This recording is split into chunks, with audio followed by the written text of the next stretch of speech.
Today's video contains strong language.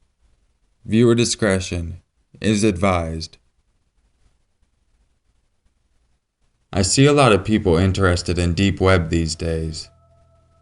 People talking about red doors and many other alternative names to things they think are real, but haven't seen for themselves.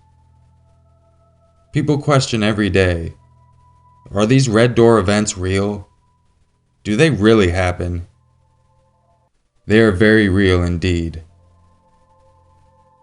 Unfortunately, people with sick minds who get off on torture and other abnormal things go searching for these red doors. And when they find them, they dish out great amounts of money just to control the show. The shows are usually hosted by someone who covers their face by a mask or a cloth. The hosts always seem to be in a pissed off and demanding mood, and always seem to be under the influence of some type of drug or booze. I'm going to tell you the experience I had once when going deep into the deep end of the web. Some of you may have heard of it, but can't get there. You can't get there with Tor. Tor is infested with law enforcement. Red doors won't even show up on the Onion anymore, like they used to. The only way you can get to a red door show is through shadow web. And to get to the shadow web, you need an anonymous server, which is called Skix. It's like the new Tor, but without the law enforcement. The world is a much more cruel place nowadays in the cyber world. As a recently retired FBI agent who specialized in cyber crimes all around the world, I am here to share a story of what I saw in one of my last cases before I retired. The case was never closed and got passed to the agent who replaced me. This was 4 months ago. I was working on a case that had been opened up through an anonymous complaint we had received online. The complaint was lengthy and in detail described and mentioned many acts of torture beyond what I had seen in my time with the agency. The tipster had sent screenshots of what he or she had seen one night while digging deep into the deep web. They explained how they had been a regular on the deep web, but how everything was dying out due to law enforcement, and that they wanted to dig deeper. So they found the shadow web. The process of becoming a member of the shadow web was lengthy. The person claimed it took them up to 2 weeks before they were granted access, after paying. Finally, the email they were expecting came in, and they were granted access after installing Skix. As stated before, that was the new software/program that would allow them access to the shadow web servers. Little did they know what they were getting themselves into. I won't go into detail as to what they mentioned in their report, because it is still under investigation, due to the person being murdered in their own home by an unknown person. This is where I will mention my experience as part of my personal investigation. I was given a link to the shadow web by the recently deceased. With permission from the big head, I was able to sit down and proceed. I took the security precautions and paid the fee. It took the shadow web admin 2 days to send the email allowing me access. In the email, they prompted me to join as many as 4 live sessions that were going on throughout the week. One of them was called Shark Bait, another was called Shit Cereal, and the other 2 are too gross to mention. The shadow web entrance that I was given was a portal to about 10 other websites through the shadow web. The websites didn't have names. They were named by numbers in a 1 through 10 list. There were about 100 other websites on the bottom, but mainly were all under construction. On the main page, it showed the times and dates of the 4 shows that they would be broadcasting live on the shadow web through a stream. There were archives that began in March of 2015 and ended in August. These archives were of previous live streams that had already happened. I decided to take a look. The one that I chose was called Salted Snail. I did not really know what to expect before clicking it. Judging by the name, I thought there had to be a snail involved.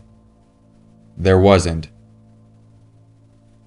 I clicked the link, and it took me to a brown page with an ad, and the video behind the ad. The ad started with a clown laughing. He then says, "Not so fast! You have to go through me before you can see what you came to see." He reminded me of Captain Spaulding. He had severed heads in the background. His face was painted and smeared.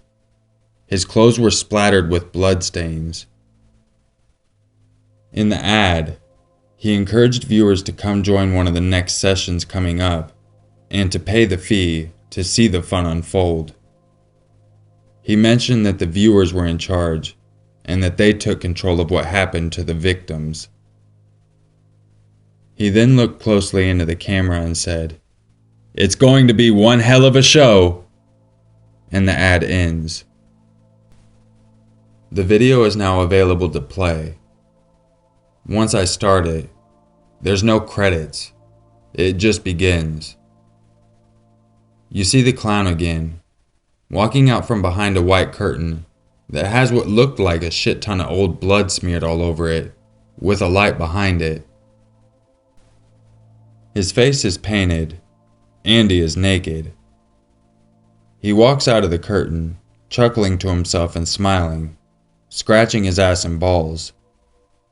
Then he walks towards the camera and shakes his penis in front of the camera and announces how happy he is to see the new members.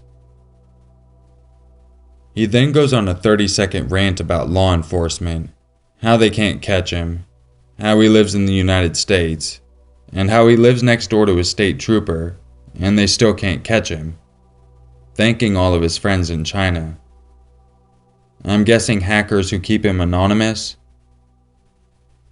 After his rant, he then says the show is scheduled to stream for 15 minutes, so he has to stick to schedule because he is very hungry and hasn't eaten in the past 2 days.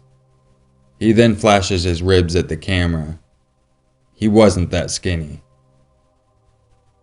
He then asks everyone watching if they are ready for the show. A lot of people respond in the side chat box, "Yes!" He reminds everyone that he is in control of this show, not the viewers. He then chuckles and says, "I'll be right back." He goes behind the curtain, then rolls out a black barrel and places it in front of the camera. He then walks around the barrel, knocking all around it with his fists, as if knocking on a door. Then he kicks it hard with his heel, and you can hear something in the barrel. He grabs what seems like a flathead screwdriver and pries open the barrel. You can see a head full of hair as the lid opens. A girl, sitting there, alive. He then yells at her in Chinese to stand up. She can barely stand. Her body is so soggy from what I assume was water that she was being stored in. He then looks at the camera and says, "Doesn't she look delicious? As delicious as a cake." The girl had her hands tied behind her back, and her mouth was bound with multiple layers of cloth. She looked too weak to scream, too weak to escape, or even attempt. She just stood there, as if accepting death. Then the clown went behind the curtain and came back out with a knife and a razor. He then got in front of the camera and said, "I love me some Chinese food. It's dinner time." The girl turned to him and looked at him, and he nodded at her and said, "Yes, yes, it's time." Her eyes opened wide. She tried to scream, but couldn't. He then teased her, poking at her with the knife. She began to bleed instantly from the poking. She was extremely soggy. He showed off the little razor blade and proceeded to cut little squares on her shoulder, as if cutting a cake piece. Pretty soon, he was on the other shoulder, then her chest, breast, and stomach. The scene was extremely gorish and violent, almost as if filleting a fish. By the time he was finished with her body, he had a plate filled with her skin and tissues. Somehow the girl was still alive, and her body looked like it had been eaten by piranhas. The only thing remaining were her breasts, her face, and her hair. He then took the plate behind the curtain and brought back out another plate. He looked at the camera and says, "Well, look at that. Doesn't she look great? I guess you could say she may have lost a few pounds, huh?" He then winks at the camera and laughs. He proceeds to cut off the girl's ears and lips. What looks now like a mutilated body that is still alive left me wondering what he had done to people in the past. I was enraged and extremely disturbed by what I had seen. The finale showed the clown coming out of the curtain with 2 containers of salt. He poured the salt all over the girl's body where the skin had been cut off, making sure to get her lips and ears too. The girl was suffering, hardly moving, but somehow still alive. He then looks at the camera and says, "I bet you motherfuckers thought I was gonna kill her, didn't you? I'm not a murderer." He then pushes her head back down into the barrel and closes the lid. He looks at the camera and says, "Stay tuned for the next episode." The camera then shows him putting a white tablecloth over the barrel and placing the plate full of soggy flesh on the barrel. And it shows him light a candle, grab a fork and a knife, and pull up a chair.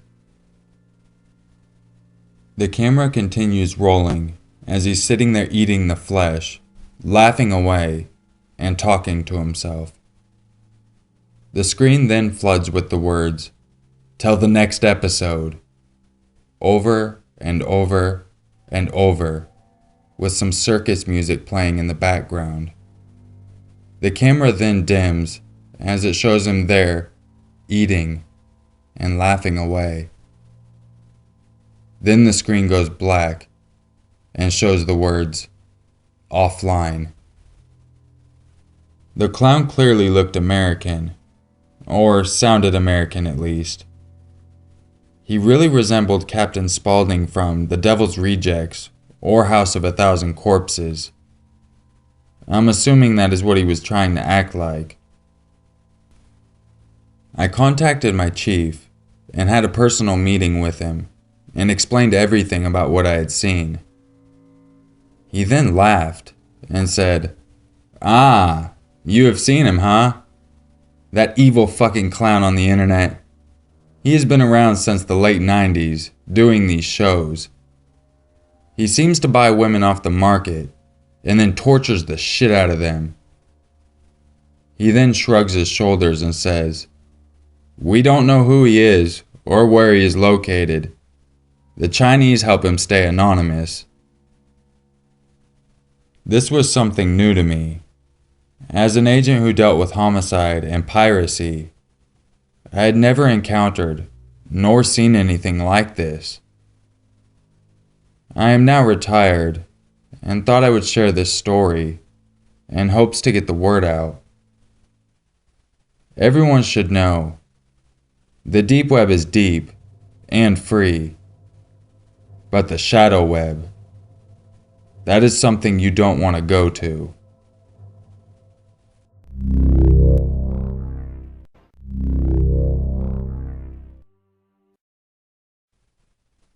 I can't disclose much information, but I work for the UK government.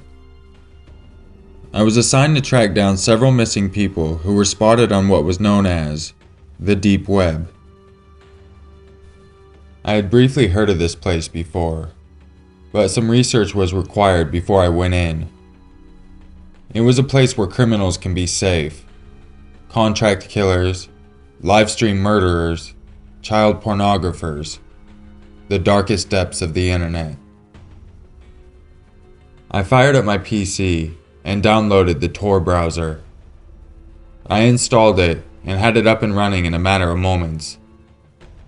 Due to my prior research, I knew the hidden wiki would lead me to find the sites that I needed. The missing people were spotted on a live stream torture site. This is where I started. So many horrific acts. I saw one where someone captured a homeless man, and the director was commenting on what they wanted done to him. He had already had his eyes gouged out, his face cut up, and he was being skinned alive. I had to continue on with my search. I was looking for a white male, brown hair, blue eyes, around 6 foot and 195 pounds. This was not going to be a pleasant experience. I counted 23 people, if not more, being tortured, raped, mutilated, and brutally murdered in front of the camera, until I found one which stood out.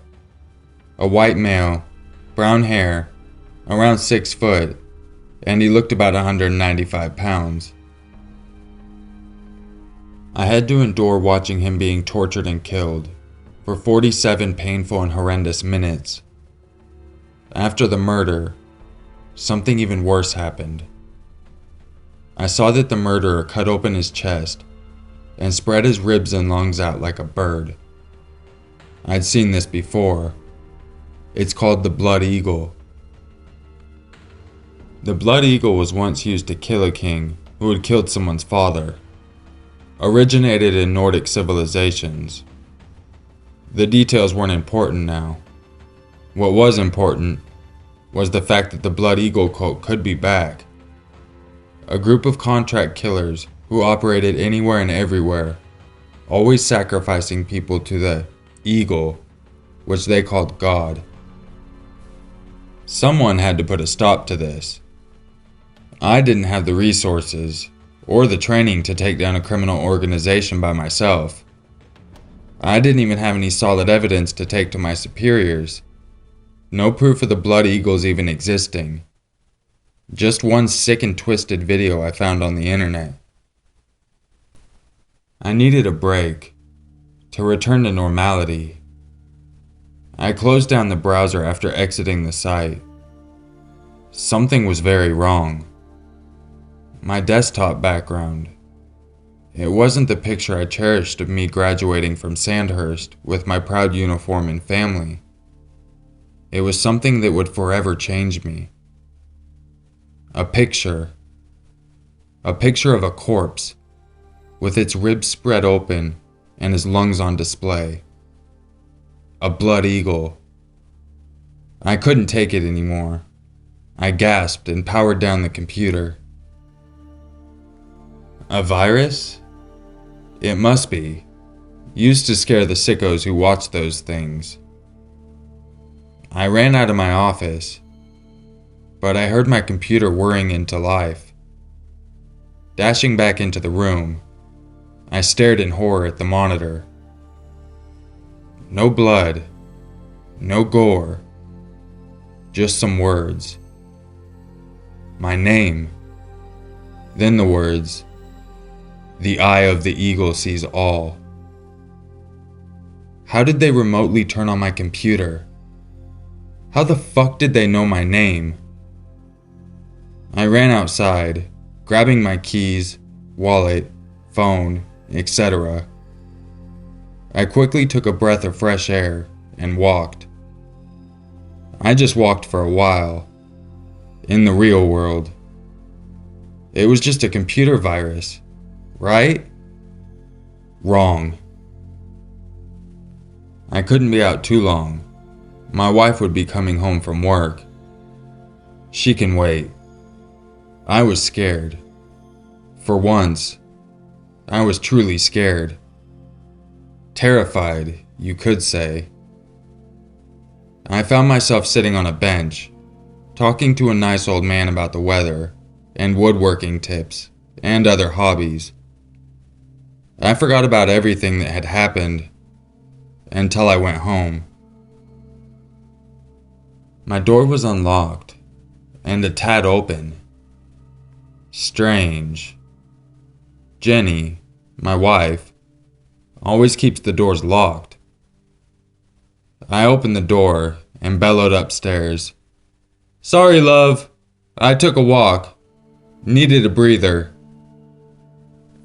I ran upstairs to see her. Not noticing the blood on the walls, I opened the bedroom door. The whole room was red, soaked with blood. What I can only hope wasn't Jenny's face was slashed up beyond all recognition, and her throat was slit multiple times. I've seen dead before, but nothing close to this. I stared in horror. The wings. Her lungs spread out over her ribs. The blood eagle. What the fuck? How the fuck? My flood of anger and fear and overwhelming misery was interrupted by a voice. It said my name, although heavily distorted. It came from my office. It came from my computer. I saw the face of a black and white mask, yet still slightly pixelated. I screamed, "What have you done? Where are you? What the fuck are you?" He replied with, "We are the Blood Eagle. We kill as he wishes. Do not stop us. Do not try. Do not search us, or you and your closest family will suffer. The eagle sees all and can do terrible things." I was speechless and feeling like I brought this upon her. I wanted nothing to do with this anymore, and I made a decision. I called the police, and I told them what happened. They investigated and said it was a suicide. I couldn't believe it. Weeks passed, and I was still haunted by the event.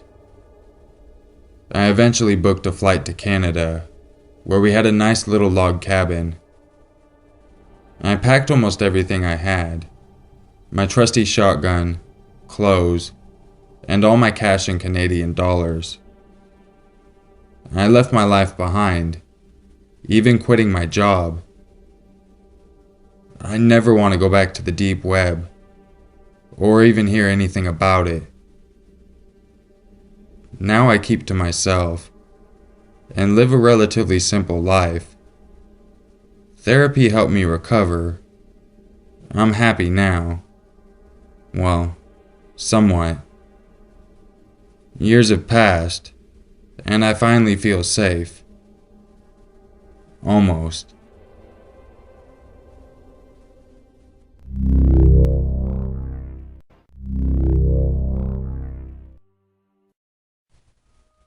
If you enjoyed this video, don't forget to leave a like and subscribe so you can catch all of my future content. Today's video, I actually wanted to hear from you guys and hear if you thought these were true stories or not. That's why I didn't label these as true. They claim to be true by the original posters, but some of them seem a little out there. But I've also never personally been on the deep web. So let me know down below if maybe you have an experience that might justify these. I have another story like this lined up for tomorrow, So if you enjoyed this, make sure you leave a like and let me know that you want to hear another story like this. And just remember, it's always scarier if it's true.